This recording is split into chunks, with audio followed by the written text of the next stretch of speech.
daripada Al-Barra bin Azib radhiyallahu anhu. Beliau berkata dalam satu hadis berkaitan tentang peralihan kiblat. Di mana dia berkata, dan orang-orang yang mati sebelum peralihan kiblat menghadap Al-Bait, iaitu menghadap Masjidil Aqsa, mereka adalah terdiri daripada para sahabat yang mati terbunuh. Maka kata beliau, kami tidak tahu bagaimana hal mereka. Lalu Allah menurunkan ayat iaitu wa ma kana Allahu liyudhi'a imanakum. Allah tidak akan mensia-siakan iman mereka. Okay, maksud di situ dia sebagai iman. Jadi disebabkan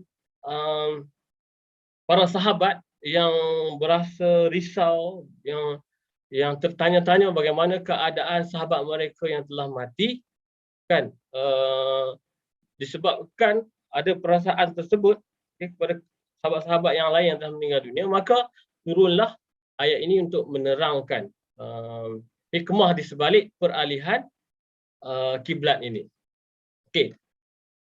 Kita mulakan dengan potongan ayat yang pertama, wa kadzalika ja'alnakum ummatan wasata. Okey, ayat ini dia bermula dengan menceritakan waw diguni, kita dalam bahasa Melayu waw ini membawa maksud dan, tetapi dalam bahasa Arab perkataan waw dan itu dia mempunyai banyak terjemahan. Ada waw yang menunjukkan kepada istinafiyah, waw dan yang menunjukkan kepada i'tiradiyah, kan. Jadi itu adalah kata apa, kepelbagaian dalam bahasa Arab. Okey, tapi di sini waw ini dia merujuk kepada hubung kait ayat ini dengan ayat yang sebelumnya. Apakah ayat yang sebelumnya? Iaitu kita tengok di tengah-tengah tersebut, sayaqulu suffaha'u minan nas ma wallahum an qiblatihim allati kanu 'alayha qul lillahil masyriq wal maghrib yahdi man yasha'u ila siratal mustaqim. Okey, jadi kataan ayat yang saya gariskan itu yang berwarna merah itu merupakan ayat yang mempunyai hubung kait dengan ayat yang kita bacakan sekarang. Okey, kalau kita ambil ayat yang berwarna merah itu, dia menunjukkan bahawa Allah memberi hidayah kepada siapa yang dia berkehendak menuju ke jalan yang benar. Okay, dalam ayat sayaqulu sufaha ini adalah ayat yang berkaitan dengan perubahan arah kiblat. Okay, seperti mana kita sedia maklum bahawa ada 3 peringkat. Okay, 3 peringkat berlakunya perubahan arah kiblat. Yang pertama adalah kita menghadap, sudah tentu kita menghadap menghadap Kaabah dahulu. Okay, sebelum beralih ke arah Baitul Maqdis. Berapa tahun kita menghadap Nabi dan para sahabat menghadap kiblat untuk arah yang pertama, bukan arah yang pertama, untuk yang pertama kalinya, iaitu selama 13 tahun. Selepas 13 tahun Allah menyuruh Nabi dan para sahabat kaum muslimin pada waktu itu untuk mengalih kiblat mereka, iaitu menghadap Baitul Maqdis, iaitu Masjidil Aqsa. Jadi selepas itu tempoh yang diberikan ataupun tempoh peralihan kaum muslimin iaitu menghadap arah kiblat itu selama dalam berapa belas bulan sahaja. Okay, selepas itu disebabkan ada ayat yang mana qad nara taqalluba wajhika, kan, di mana Nabi selalu disebabkan sebab isu peralihan arah kiblat ni bukan satu isu yang sangat besar. Okay? Macam kita lah, isu peralihan kuasa, peralihan kerajaan, kan, satu isu yang sangat kontroversi pada waktu itu. Begitu juga kan, isu peralihan arah kiblat ini dia telah membuat satu berita yang sangat besar dan sangat berat bagi kaum muslimin pada waktu itu. Jadi disebabkan itu adalah perintah Allah, maka mereka menghadap Baitul Maqdis. Okay? Itu adalah perintah Allah. Tetapi selepas itu, iaitu yang ketiga, disebabkan Nabi melihat Nabi sangat rindukan Kaabah, Masjidil Haram. Jadi akhirnya Allah memerintahkan semula Nabi dan juga kaum muslimin untuk menghadap Kaabah untuk kali yang kedua. Okey. Jadi disebabkan peralihan tersebut, maka Allah memaklumkan, Allah memberitahu kepada kaum muslimin dengan menggunakan sayaqulu. Sayaqulu itu maksudnya apa? Uh, Allah bagi tahu Nabi dan para muslimin pada waktu itu bahawa orang-orang sufaha, orang sufaha ni bukan kita kategori bodoh. Bodoh dia ada, kalau kita bodoh lain dengan kurang cerdik. Sebab dalam bahasa Inggeris pun dia ada stupid, ada silly dan adalah martabat-martabat kebodohan tu. Tapi as-sufaha ini adalah orang yang kurang cerdik, orang yang buat keputusan secara terburu-buru, itu adalah as-sufaha. Kalau orang yang bodoh kita panggil ghabiyun. Okay?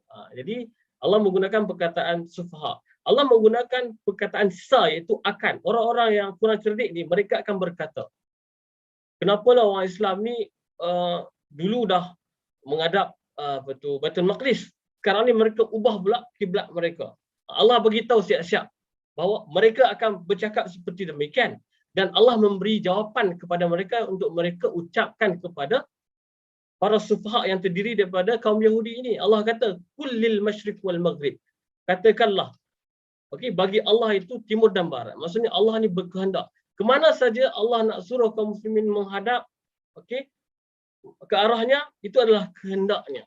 Jadi Allah dah bagi siap-siap jawapan kepada kaum muslimin untuk menjawab kepada para Yahudi yang kurang cerdik itu. Jadi tujuan adalah untuk memberi hidayah kepada siapa saja yang berkehendak.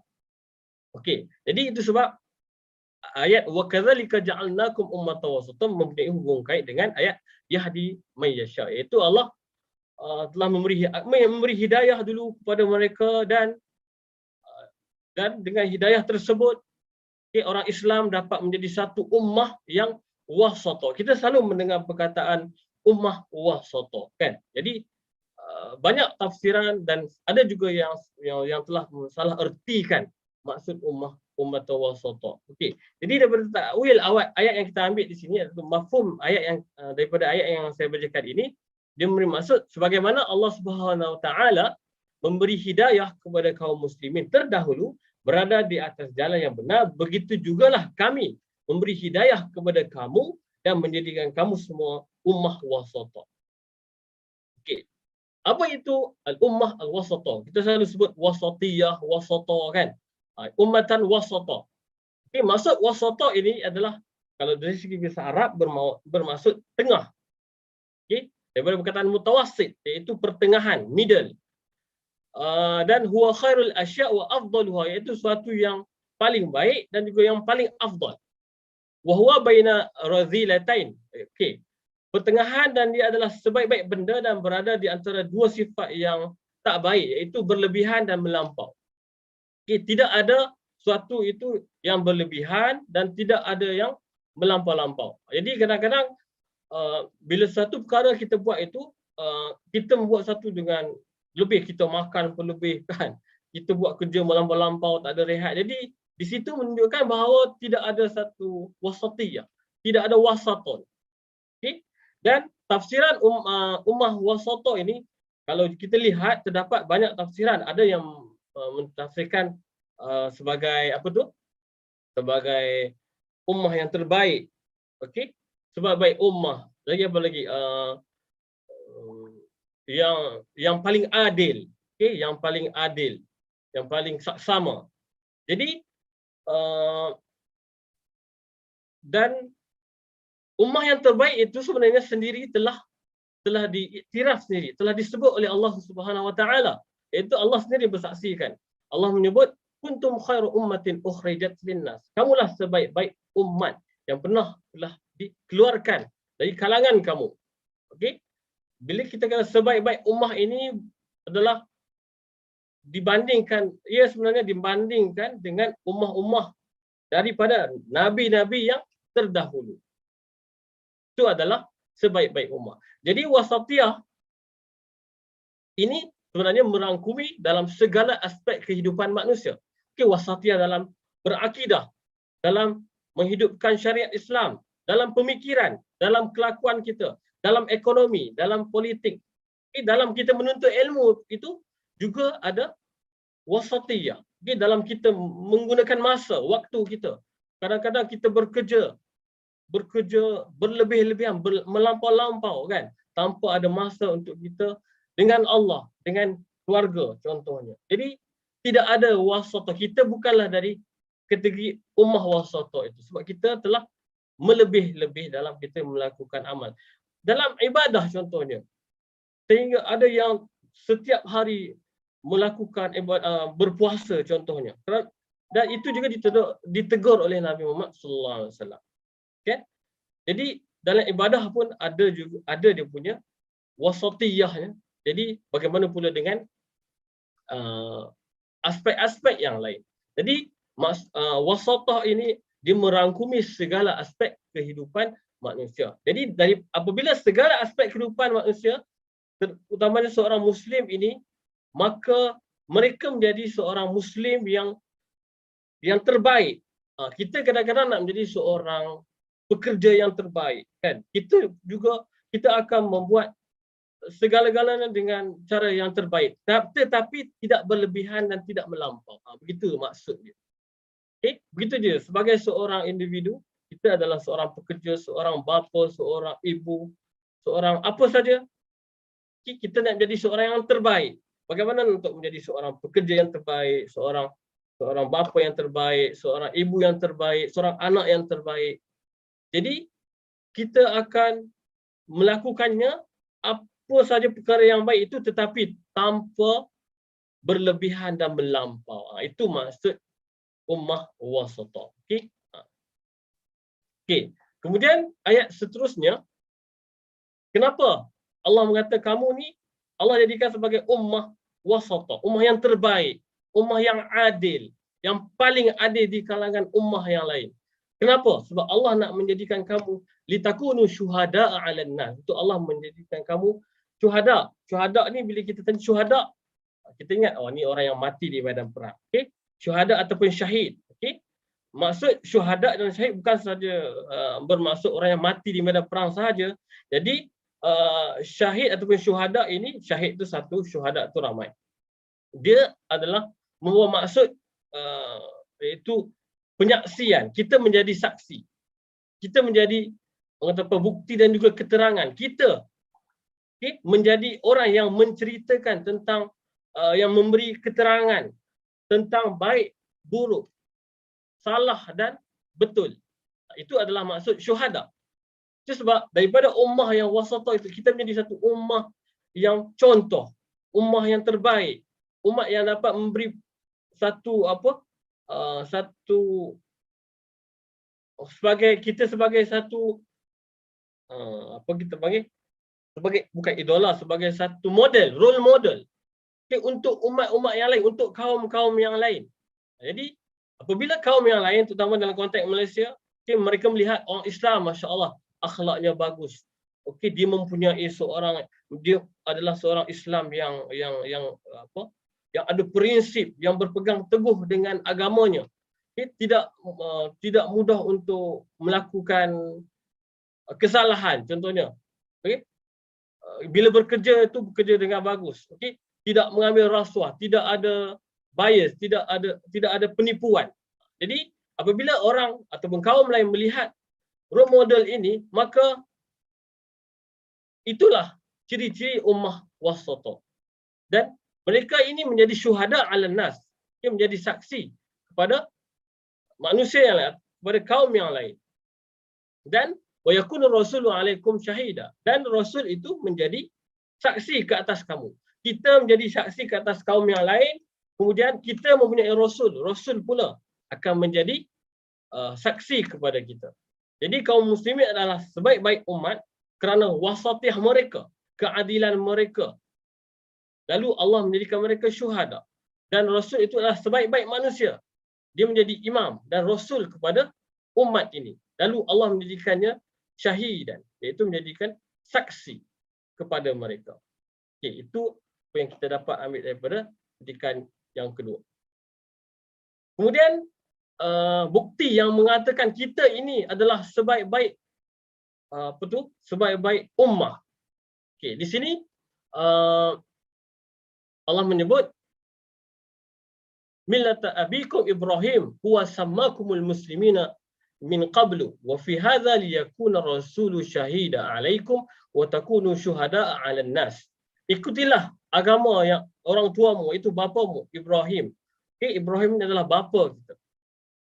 Dia telah menamai kamu. Allah telah menamakan kamu sebagai al-muslimun. Perkataan al-muslimun ini telah lama Allah sebutkan. Dan begitu pula dalam Al-Quran, supaya Rasul itu, Nabi Muhammad SAW menjadi saksi ke atas diri kamu, supaya kamu menjadi saksi ke atas segenap manusia. Rasul adalah saksi kepada kita dan kita menjadi saksi kepada seluruh kaum muslimin di atas dunia daripada dulu hinggalah sekarang. Ini adalah bukti yang Allah sebutkan lagi tentang bahawasanya orang Islam ni adalah sebaik-baik kaum. Kemudian ini dalam hadis di mana ada satu peristiwa di mana ada perbualan di antara kaum muslimin. Daripada Abu Sa'id radhiyallahu anhu telah berkata, Rasulullah sallallahu alaihi wasallam bersabda, pada hari kiamat kelak Allah Subhanahu wa taala akan memanggil Nabi Nuh alaihi salam. Kemudian bertanya, adakah engkau sudah menyampaikan risalah kepada kaum engkau? Kemudian Nabi Nuh menjawab, ya. Kemudian Allah memanggil kaumnya dan bertanya, wahai kaum Nabi Nuh, adakah kau telah menerima, iaitu mendapat risalah daripada Nabi Nuh? Kaumnya menjawab, tidak datang kepada kami sebarang rasul. Jadi terkejutlah Nabi Nuh kan? Kenapa? Dan ada yang mengatakan kaum Nabi Nuh ini sebenarnya dia adalah seperti kita kaum Nabi Muhammad ni adalah seperti kaum Nabi Nuh. Ada yang mengatakan seperti begitulah. Ada yang mendapat hidayah, ada yang mendapat risalah, ada yang tidak mendapat risalah, begitulah. Jadi apabila dipanggil kaum Nabi Nuh, mereka menjawab, tak datang pun sebarang rasul kepada kami. Kemudian Nabi Nuh, Allah berkata kepada Nabi Nuh, jadi siapa yang akan menjadi saksi kepada engkau wahai Nuh? Maka Nabi Nuh menjawab, Muhammad dan umatnya. Tengok tak, Allah di sini nak menunjukkan bahawasanya Allah telah mengangkat mengangkat kaum Nabi Muhammad SAW menjadi saksi kepada kaum yang lain. Kemudian Rasulullah SAW berkata, atas sebab itulah Allah berfirman dalam Al-Quran. Dan daripada ayat sebelah, waja'alnakum ummatan wasata. Dan wasata itu adalah adil. Maka kamu semua akan diseru dan memberi saksi akan risalah yang telah disampaikan oleh Nabi Nuh AS kepada kaumnya. Kemudian barulah aku memberi saksiku ke atas kamu semua. Tengok betapa hebatnya Allah mengangkat umat ini. Jadi apabila kita dalam galangan umat yang terbaik ini, jadi kita sebagai seorang Islam haruslah menunjuk kita ini memanglah seorang yang layak berada di dalam kalangan ummah Nabi Muhammad SAW. Itu yang paling penting yang kita ingat. Bukan kita sekadar kita ni umat Nabi Muhammad rasa bangga, tetapi kita meninggalkan segala perintah Allah. Sedangkan perintah Allah itu jika difikirkan tidaklah seberat mana. Sedangkan kita mampu untuk mematuhi undang-undang yang telah dibuat oleh manusia, oleh kerajaan, kita patuh. Cucuk, ikut SOP semua kita patuh. Tapi bila time peraturan Allah, kita lambat, kita lalai dan sebagainya. Jadi di sini pada hari ini saya ajak tuan-tuan dan puan-puan untuk sama-sama kita muhasabah diri kita sama-sama supaya kita menjadi kalangan orang yang dari kalangan ummatan wasata, insya-Allah. Kemudian ayat yang seterusnya. Jadi wa ma ja'alna al-qiblata allati kunta 'alaiha illa lina'lama man yattabi'ur rasula mimman yanqalibu 'ala 'aqibai. Ayat ini adalah berkaitan dengan ayat yang sebelumnya, iaitu di mana kami telah jadikan kamu sebagai ummah wasata, dan kemudian Allah mengatakan bahawa tidak kami jadikan kiblat ini yang mana sebelum itu yang kamu menghadap ke arah Baitul Maqdis ini. Tujuannya adalah tidak bukan untuk mengetahui. Ini Tuhan kata lina'lama man yattabi'ur rasul, untuk mengetahui siapa yang mengikuti nabi dan siapa yang yang qalibu ala aqibai, siapa yang telah turn back, iaitu belok, yang telah orang kata apa, belok, beloklah kan. Orang yang turn back iaitu belok dan memalingkan daripada Nabi sallallahu alaihi wasallam. Okey, Allah menggunakan perkataan aqibai. Aqibun itu maksudnya tumit. Kan yang memaling dengan dua tumitnya. Kan? Jadi dengan tumit ni kita tu sebut Allah menggunakan perkataan tumit. Kerana dengan menggunakan tumit ni sebenarnya mudah untuk kita mengubah arah kita. Itu perkataan yang digunakan lah. Jadi ayat ini menceritakan tentang hikmah peralihan kiblat dari arah Kaabah kepada Baitul Maqdis, iaitu Masjidil Aqsa. Dan seperti saya beritahu tadi, Kaabah merupakan kiblat yang pertama di mana umat Islam melaksanakan ibadah solat, iaitu bertempat di Mekah selama 13 tahun. Kemudian Allah perintahkan Nabi untuk berhijrah ke Madinah dan mengalihkan arah kiblatnya ke Baitul Maqdis. Dalam tempoh Nabi menyebut, hadis menyebut selama 16 hingga 17 bulan. Kemudian selepas itu Allah memerintahkan Nabi dan kaum muslimin untuk beralih ataupun menghadap semula ke arah kiblat. Dalam tempoh 16 bulan ataupun 17 bulan ini sebenarnya berlaku satu kontroversi, satu peristiwa yang sangat-sangat dahsyat di mana orang Yahudi mereka sangat membanggakan Baitul Maqdis. Okay? Mereka memang beribadah menghadap Baitul Maqdis.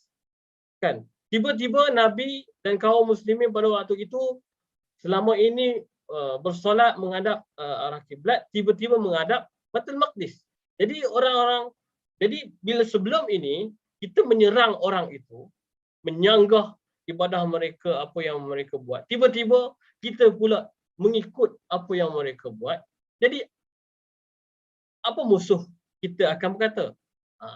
Jadi mereka akan mencaci, mereka akan menyerang habis-habisan, menekan mereka. Itu sebab Nabi berasa dalam tempoh 16 ke 17 bulan ini bukan satu tempoh yang sangat memerikkan bagi Nabi dan muslimin. Itu sebab Allah beritahu hikmah dia adalah untuk menguji, kan? Saya beritahu tadi, nak menguji siapa yang benar-benar ikut Nabi dan siapa hanya yang munafik. Siapa yang hanya dari kalangan munafik, siapa yang tidak teguh imannya. Itu sebabnya Allah mentakdirkan peristiwa ini. Okay, jadi selepas tempoh tersebut, dengan Allah menyebut Nabi berasa hatinya tidak tenteram, selalu melihat, berdoa mendadah tangan. Sebab kita disunatkan daripada ayat tersebut, kita disunatkan apabila berdoa kita mengangkat tangan, mungkin mendongak sedikit kepala kita, kan. Jadi Allah melihat Nabi selalu mengangkat wajahnya ke langit dan Allah makbulkan doanya, dan selepas itu Nabi dan kaum muslimin dapat melepaskan rindunya untuk menghadap ke arah Kaabah semula. Jadi itu tempoh yang sangat singkat dan sangat memedihkan bagi Nabi dan juga kaum muslimin. Jadi kita harus fahamlah, dia satu isu yang sangat-sangat besarlah. Ada yang dapat terima, ada yang tidak boleh terima. Jadi hikmahnya nak tahu siapa yang benar-benar memiliki keimanan yang teguh. Okey. Jadi di sini kita tahu terdapat 3 kiblat telah ditetapkan kepada 3 arah lah. Kaabah, Baitul Maqdis, kemudian Kaabah semula. Jadi isu di sini, kenapa Allah nak kiblat dialihkan ke arah Baitul Maqdis seperti yang saya beritahu tadi. Pertama tadi, daripada ayat tersebut, ia adalah ujian bagi kaum muslimin, bagi kita apa yang berlaku pada hari setiap perubahan. Itu kalau kita nak kenakan dengan kehidupan kita berdasarkan ayat ini. Setiap perubahan dalam kehidupan kita, tak kisahlah mula dengan diri kita ke, keluarga kita ke, kehidupan kita, kerajaan kita ke, negeri kita ke, apabila berlaku satu perubahan, kita nak melihat di situ. Siapakah yang orang yang benar? Orang yang benar, okey, orang yang sabar, orang yang redha dengan perubahan tersebut. Okey? sebab berapa ramai yang tidak menerima akan perubahan, kan? Betul tak? Daripada kita dah orang kata comfort zone, kan? Orang kata comfort zone, dah berada lama dalam comfort zone. Contohnya kita berada dalam kelas online dah berapa tahun, kan? 2 tahun, 3 tahun dah dalam online. Kita nak merubah, nak masuk ke kelas lepas ini mungkinlah dah. Lepas ni kita nak endemik, peralihan juga, kan? Mungkin satu benda yang sukar bagi setengah orang. Sebab dia dah biasa dengan satu benda, bila nak merubah kepada satu perkara, dia menjadi satu benda yang sangat berat, sangat susah. Jadi berdasarkan daripada isu peralihan arah kiblat ini, dan tentu ia ujian daripada Allah, ujian untuk nak menzahirkan mana satu orang Islam yang benar-benar mengikut Nabi dan melaksanakan perintah Allah, dan juga nak melahirkan, nak menunjukkan, nak menzahirkan siapakah orang yang gagal dalam ujian tersebut, siapa yang orang rugi disebabkan mereka ingkar, meninggalkan hak serta belak dan juga mengikut benda yang salah. Okay, itu merupakan hikmah daripada peralihan arah kiblat ini. Okay. Kemudian perkataan lina'lam. Okay. Allah menyebut lina'lam untuk kami mengetahui. Okay. Kita tahu bahawasanya perkataan mengetahui ini, Allah menyebut bukanlah membawa masa Allah tidak tahu, tetapi Allah nak menzahirkan. Perkataan ini menunjukkan bahawa Allah bukanlah nak menunjukkan Allah tidak tahu perkara tersebut, tetapi nak menzahirkan akan pengetahuannya, akan ilmunya. Jadi bila Allah zahirkan dalam Al-Quran, maka kaum muslimin tahu bahawa hal tersebut sebenarnya adalah ujian daripada Allah dan juga adalah satu imtihan, ikhtibar untuk kaum muslimin, untuk mengetahui siapa yang benar-benar melihat Nabi. Sebab Allah itu maha mengetahui. Tak perlulah dia nak sebut aku mengetahui, barulah tujuan untuk mengetahui apa-apa. Tak perlu, sebenarnya tak perlu pun Allah nak sebut benda itu. Sebenarnya Allah memang dah tahu daripada azali sendiri. Okay, daripada azali lagi. Okay, jadi itu adalah kata apa, maksud lina'lam, untuk kami mengetahui. Dan seterusnya, ayat yang seterusnya ialah wa in kanat lakabiratan illa 'alal ladzina hadallah. Dan maksudnya adalah tidaklah besar isu peralihan arah kiblat itu, okay? Tidaklah begitu besar, tidaklah sukar, melainkan kepada mereka yang Allah beri hidayah. Okay? Jadi kalau kita tengok, kan, dalam isu peralihan untuk membuat satu perkara, bagi kita ialah satu sangat besar. Kita nak bangun pagi, nak solat tahajud, Masya Allah. Susahnya, kan, berapa lama lah kita tak buat solat tahajud, kan.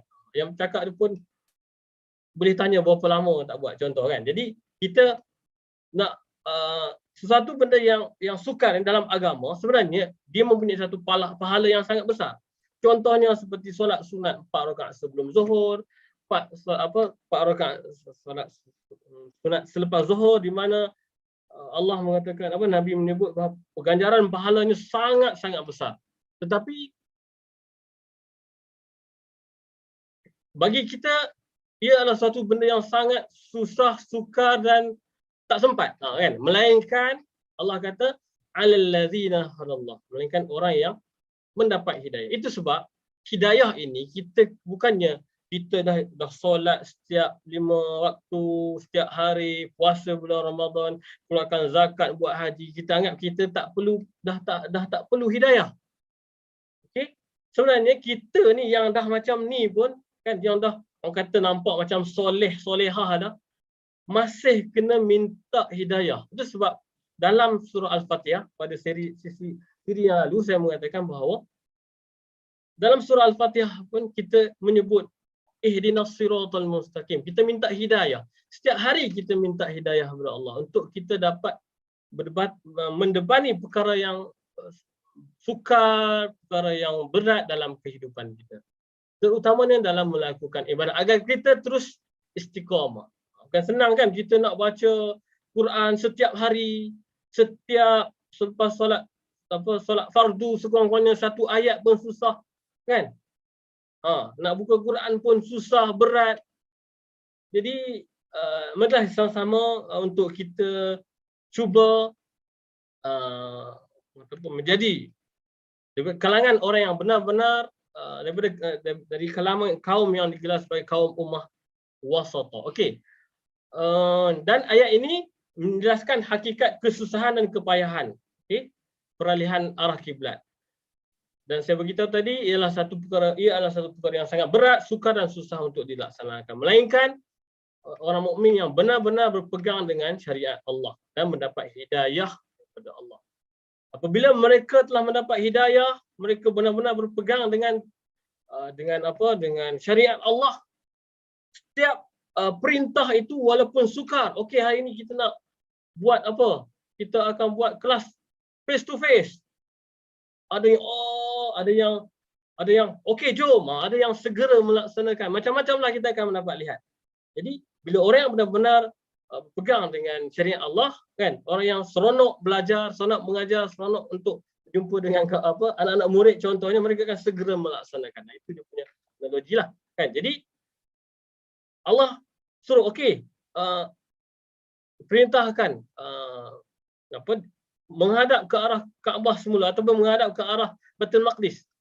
Tanpa ada banyak soal, mereka segera melaksanakannya. Okey, kerana segala perintah Allah bagi mereka adalah satu benda yang mudah, seronok dan ada nikmat di situ. Mereka akan mendapat rasa kebahagiaan apabila melaksanakan segala perintah Allah. Tapi bagi kita macam mana?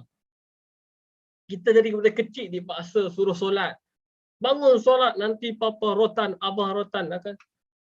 Kita daripada kecil dah memaksa anak kita solat, dan saya melihat benda itu bukanlah satu cara yang betul. Begitu juga kita nak suruh mereka membaca Al-Quran, baca Al-Quran. Tetapi pada mulanya bagi saya, kita kena mengajak mereka dalam bahawasanya mengaji ini, kita bukan menyuruh mereka mengaji, tapi kita kena buat sesuatu bersama mereka agar mereka rasa seronok. Walaupun mereka tak baca, tetapi mereka mungkin kita cerita, contohnya kita nak mengajak anak-anak kita yang mengaji baca Al-Quran. Kita tak boleh nak paksa anak-anak kita baca Quran sedangkan mereka dah belajar dengan cikgu mereka di sekolah. Mungkin di rumah kita cerita tentang Al-Quran, kita beli satu Al-Quran yang berwarna-warni, kan. Tengok nanti kakak ke abang ke boleh baca Quran yang cantik ni. Lepas tu perkataan tu berwarna-warni pula, bagi mereka seronok untuk mereka sentiasa nak bersama dengan Al-Quran. Jadi kita sama-samalah untuk mendidik, melahir anak-anak yang cintakan Al-Quran, sukakan Al-Quran, yang selalu membaca Al-Quran setiap hari. Walaupun kita ni tak pandai baca Al-Quran, tergagap-gagap ni, tapi kita nak anak kita suka, minat akan Al-Quran. Okay? Bukanlah orang yang belajar Al-Quran ni untuk orang agama sahaja, kan. Tetapi setiap manusia, siapalah dia, tak kira lah dia engineer ke, dia cikgu ke, dia ustaz ke, dia siapa ke, dia ustazah ke, dia guru besar ke, dia rektor ke, kan, dia TNC ke, Al-Quran ni mesti ada di dada setiap kaum muslimin, yang mana mereka ini adalah daripada kaum Nabi Muhammad yang digelar sebagai ummah wasata. Jadi kita macam itulah, kita nak cuba untuk melahirkan setiap ibadah yang kita buat itu ada rasa seronok, okey, ada mudah bagi kita. Kalau kita rasa macam berat, susah, tak seronok tu, maksudnya ada something wrong yang kita perlu muhasabah. Kita mungkin hubungan kita dengan Allah itu jauh, ataupun dah lama kita tak bercakap dengan Allah Subhanahu Wa Taala. Kita solat tapi hati kita jauh, kita baca Al-Quran, kita tak fokus, tak faham apa yang kita baca. Mungkin sebab itu setiap kali kita nak melakukan ibadah, kita rasa sukarnya, susahnya, kan. Apatah lagi tanggungjawab kita yang lain sebagai ibu dan bapa dan ayah nak menguruskan anak pada waktu pandemik ini, kan. Jadi sama-sama kita muhasabah. Itulah kita dari kategori yang sebaliknya lah. Itulah sebaliknya. Okey, dan yang terakhir saya rasa daripada ayat ini, belum lagi, sikit lagi. Okey, ini yang kedua ke akhir. Okey. Wa ma kana Allahu liyudhi'a imanakum. Dan perkataan iman dalam ayat ini, maksudnya Allah tidak akan mensia-siakan iman kamu. Okey, maksud iman di sini adalah solat. Okey. Solat. Sebab pada hadis yang berkaitan dengan sebab asbab nuzul ayat tadi, sebab turun ayat tadi, di mana kaum muslimin mereka tertanya tentang nasib sahabat-sahabat mereka, iaitu tentang solat sahabat-sahabat mereka yang telah mati sebelum peralihan arah kiblat. Jadi Allah menyebut bahawa pahala segala ganjaran, pahala yang daripada solat yang mereka buat itu Allah tidak akan mensia-siakan. Jadi di sini Allah menyebut iman, dan iman ini bukanlah maksud iman yang hakiki, tapi adalah sebenarnya merujuk kepada solat. Itu maksud iman di sini. Allah menerima solat kamu semua. Daripada ayat ini, solat-solat sahabat kamu masa menghadap Baitul Maqdis, menjaganya dan memberi balasan kepada kamu semua, dan sekali-kali tidak akan mensia-siakan pahala solat tersebut, kerana Allah tidak akan mensia-siakan pahala orang yang melakukan amal dengan penuh ihsan. Apa maksud ihsan? Ihsan di sini bukan maksud belas kasihan, tetapi ihsan itu adalah memperelokkan. Ahsana yuhsinu ihsan. Okey, setiap amal ibadah yang kita buat, okey, dengan penuh ihsan, itu buat dengan penuh elok, kan, kita akan mendapat ganjaran dan Allah tidak akan mensia-siakannya. Sebab apa yang berlaku pada para sahabat, Allah dah bagi tahu bahawa Allah tidak mensia-siakan perkara tersebut. Dan potongan ayat yang terakhir iaitu innallaha bin-nasi la raufur rahim. Okey, sesungguhnya Allah ini bersifat kasihan dan sayang, okey, dengan manusia. Allah di sini ayat ini dia nak menerangkan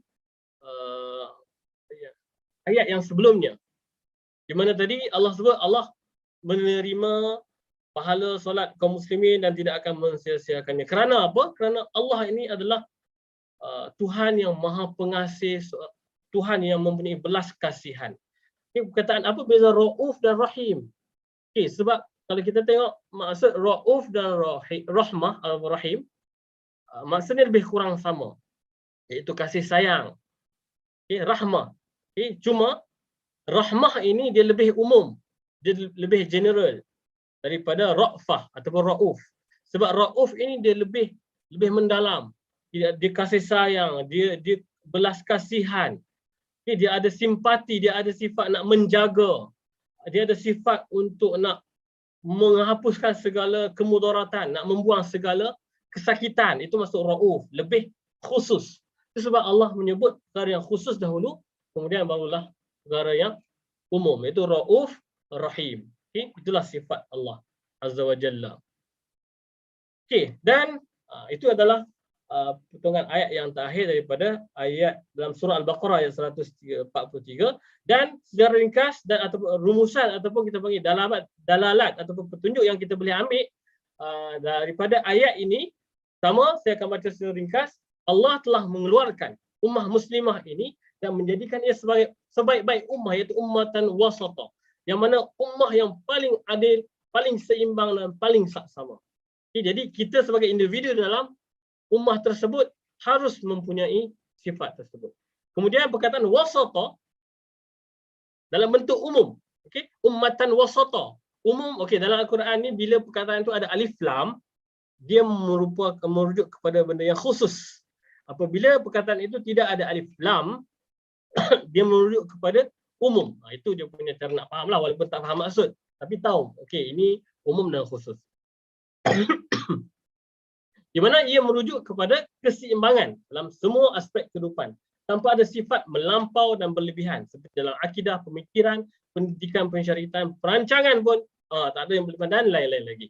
Kemudian, okey, di sini kita nak tengok lataiful Quraniyah, iaitu kehalusan Al-Quran, di mana perkataan ataupun ayat wa kadzalika ja'alnakum ummatan wasata. Okey, ayat ini dia terletak di tengah-tengah surah Al-Baqarah.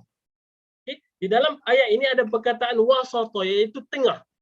Kan? Jadi surah Al-Baqarah mempunyai 286 ayat. Dan ayat ini berada pada ayat 143. Adakah itu satu kebetulan?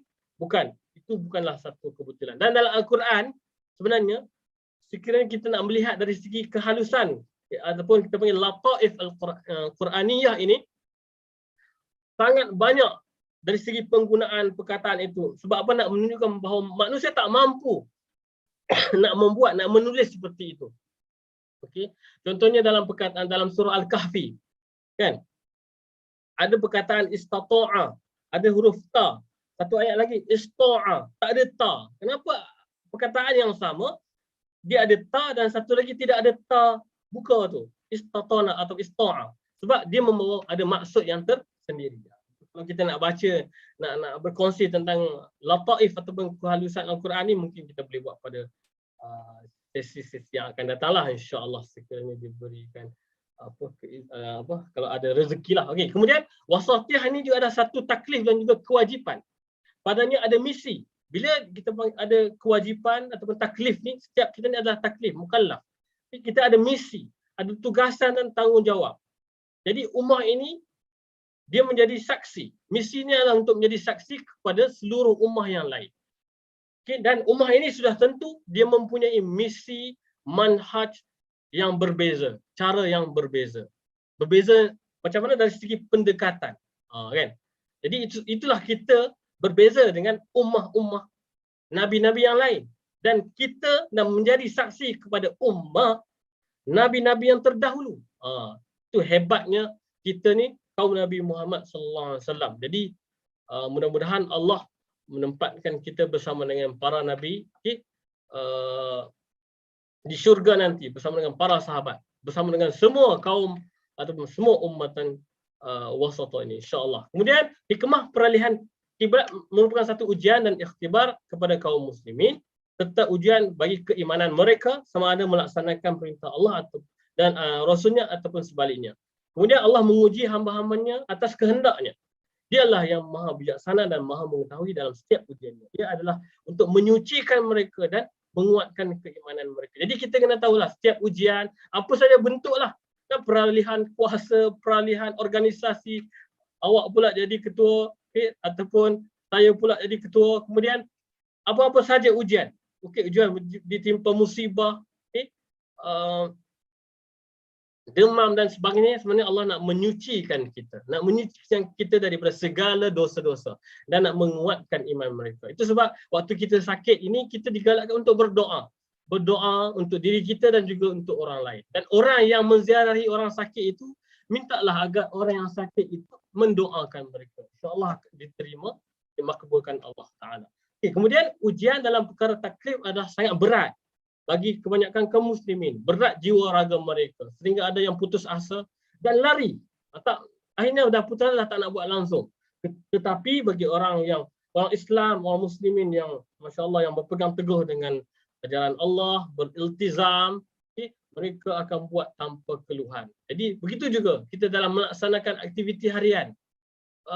Apabila kita buat dengan penuh keseronokan, dengan penuh jiwa raga, bukanlah semata-mata untuk mendapatkan nama, pujian dan sebagainya. Kita akan membuat dengan penuh seronok dan kita akan buat tanpa ada keluhan. Siapa juga kita orang atas, orang tengah ataupun orang bawah. Jadi itu adalah ujian buat kita semua. Nikmat yang Allah bagi, ujian bagi kita. Kesakitan, musibah yang Allah bagi, ujian bagi kita. Nikmat, kekayaan, ujian bagi kita. Dan dalam bentuk yang pelbagai. Jadi oleh itu kita haruslah memohon bantuan dan hidayah daripada Allah. Jadi sebab kita kena sentiasa berdoa,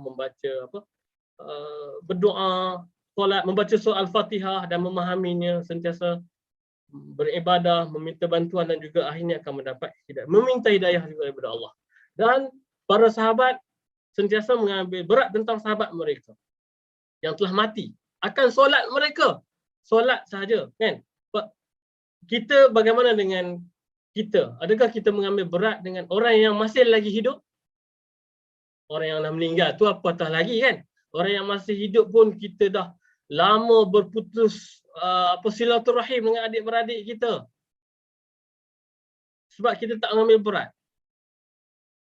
Okay, jadi bagaimana berbezanya kita dengan para sahabat. Sudah tentu kita jauh daripada para sahabat dan tak mampu nak seperti mereka. Tetapi sekurang-kurangnya kita cuba untuk kita sentiasa diingatkan untuk bertindak seperti mereka. Kita mengambil berat kawan-kawan kita, adik-adik beradik kita. Dah lama kita tak telefon mak ayah kita yang masih hidup. Kan? Adik-beradik kita yang lain. Mungkin dah lama tak bertemu. Sejak pandemik ini, maka insya-Allah mungkin masa dekat ni kita dapat bertemu mereka, kita dapat bertanya khabar tentang mereka ataupun kita call mereka terus selepas ini. Okey, dan seterusnya yang terakhir, Allah menggunakan perkataan iman merujuk kepada solat. Okey, sebagaimana yang saya beritahu tadi, maka ia menjadi satu bukti ataupun dalil bahawa perbuatan amal ini iaitu solat seperti solat termasuk dalam iman. Iman bukan sahaja hanya kita cakap okey aku benarkan percaya semata-mata, tetapi iman ini pertama kita percaya betul, kita menuturkan apa yang kita percaya dan satu lagi adalah amal. Okey, jadi berdasarkan ayat ini amal juga dikategorikan sebagai termasuk dalam iman. Jadi soalan saya di bawah tu berapa ramai yang tinggalkan solat, itu boleh fikir-fikirkanlah kan. Jadi walaupun kita kadang-kadang terlepas waktu solat sebabkan kita terlupa, dimaafkan, jadi cepat-cepat kita solatkan. Itu satu isu, tak adalah berat. Tetapi yang paling berat, orang yang paling dekat dengan kita, anak-anak kita, adakah mereka solat di sekolah? Adakah mereka menunaikan solat di asrama mereka? Di mana saja mereka berada? Kita sebagai ibu bapa selalu bertanya mereka, selalu tanya kawan-kawan mereka. Kawan, okey, anak makcik ni contoh, solat tak kat sekolah, okey? Itu sebab kita bukan sahaja kena ada kontak anak kita di sana, tetapi kena ada kontak kawan-kawan anak kita. Sebab kita tak nak anak kita menganggap solat itu adalah perkara yang relax lah, tak solat pun tak apa kan.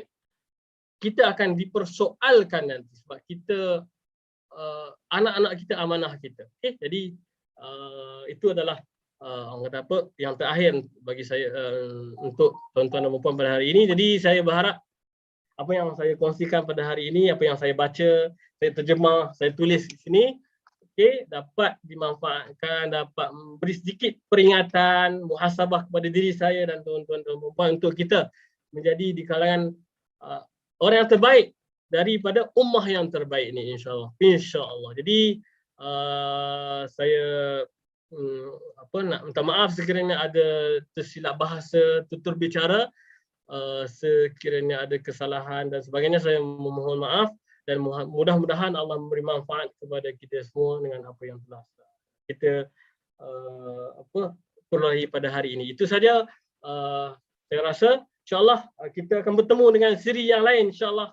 Saya plan untuk tahun ni ada siri yang lain, yang topik yang lain. Okay, banyak lagi, kitab ni pun tebal kan. Saya bukanlah nak menunjuk saya pandai, tapi saya just nak berkongsi. Okay. Pada masa yang sama saya juga dapat membaca, dapat merojaah balik kan, tentang kaji bahasa Arab kan, dan dapat berkongsi dan beri manfaat kepada tuan-tuan dan puan yang lain. Itu saja, aku qauli hadza wa astaghfirullah li wa lakum. Wassalamualaikum warahmatullahi taala wabarakatuh. Okay. Semoga tuan-tuan dan puan selamat, sihat dan dijauhkan daripada virus kronik pula kan, virus corona. Okey, insyaallah, amin. Okey, terima kasih dan jangan lupa untuk okey, walaupun santai-santai, tak adalah santai kan. Santailah lebih kurang. Jangan lupa untuk mengisi borang kehadiran. Okey, kita dengar-dengar juga. Okey, sambil-sambil masak ke boleh dengar, sambil drive ke, okey. Boleh dengar, tak ada masalah kan. Tak perlu tengok video, tak apa, dengar pun tak apa kan. Tak perlu tengok skrin tapi boleh dengar, tak ada masalah. Okay, yang mana boleh faham, yang mana tak boleh faham, insya-Allah akan difahami di kemudian hari. Itu saja, jangan lupa untuk isi borang kehadiran dan mungkin juga ada borang feedback di situ. Okay, mungkin dalam tu ada sekali. Itu saja. Okay, kita boleh bersurailah. Okay, terima kasih kepada yang sudi untuk hadir untuk mendengar perkongsian saya tadi. Okay, terima kasih.